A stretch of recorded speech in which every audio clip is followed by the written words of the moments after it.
Salam sejahtera, salam sehat selalu.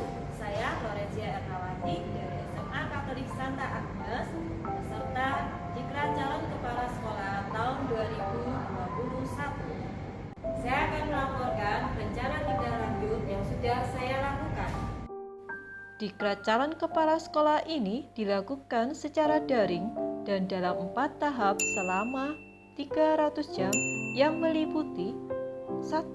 On-job training 1, 2. In-service training 1, 3. On-job training 2, 4. In-service training 2. Pada on-job training 2, di mana calon kepala sekolah harus mengadakan 3 tahapan kegiatan, yaitu 1. Rencana proyek kepemimpinan yang merupakan gagasan inovatif tentang pemecahan masalah pembelajaran yang dilakukan di Sekolah Magang 1, yaitu sekolah asal SMA Katolik Santa Agnes Surabaya. 2. Peningkatan kompetensi yang dilakukan di Sekolah Magang 2, yaitu SMA Negeri 15 Surabaya, yang berasal dari nilai analisis kebutuhan pengembangan keprofesian calon kepala sekolah yang terendah. 3. Kajian manajerial yang dilakukan di 2 sekolah, yaitu Sekolah Magang 1 SMA Katolik Santa Agnes dan Sekolah Magang 2 SMA Negeri 15 Surabaya.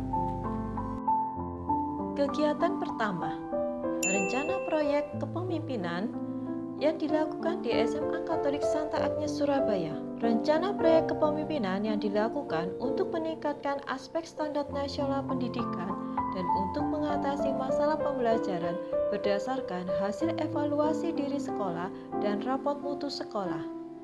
Standar nasional pendidikan yang perlu ditingkatkan berdasarkan rapot mutu sekolah dan EDS adalah standar penilaian pendidikan dengan nilai 6,45. Dalam masalah pembelajaran diperlukan peningkatan pada indikator teknik penilaian yang objektif dan akuntabel.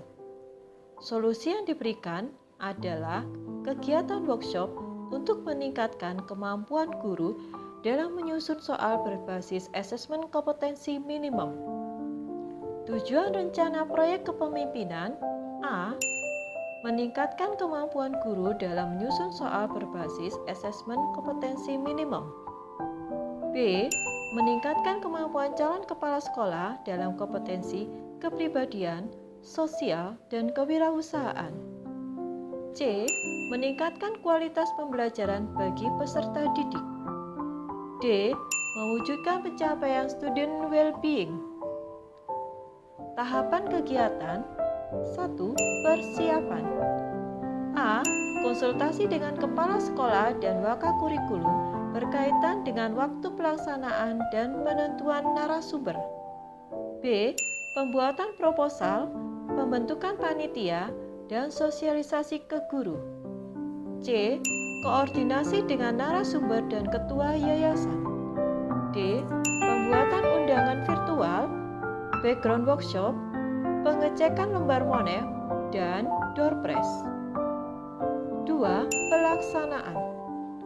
Melaksanakan workshop sesuai dengan susunan acara terdiri dari pembukaan, sambutan, acara inti pemaparan materi oleh narasumber, selanjutnya diskusi dan tanya jawab, serta penyampaian tugas dan produk, kemudian penutup. 3. Monitoring dan evaluasi. Melakukan monitoring dan evaluasi pada saat kegiatan sedang berlangsung berdasarkan instrumen yang sudah disusun. Soal yang selama ini selalu berbasis teks, ternyata dalam soal bahasa Indonesia juga bisa berbasis numerasi.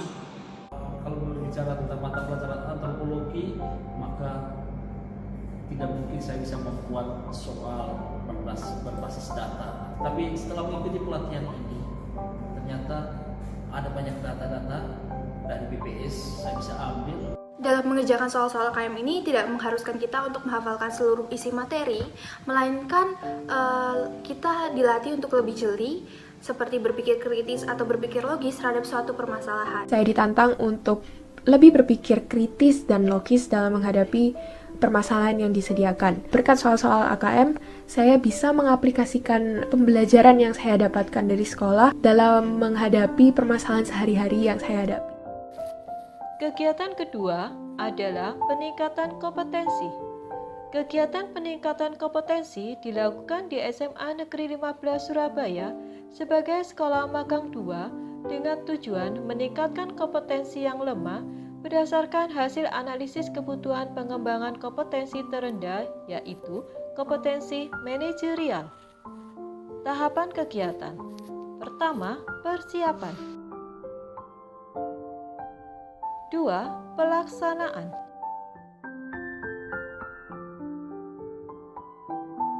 3. Hasil. Diperoleh informasi dan pengalaman dalam menyusun dan melaksanakan program manajerial yang sesuai dengan kondisi sekolah.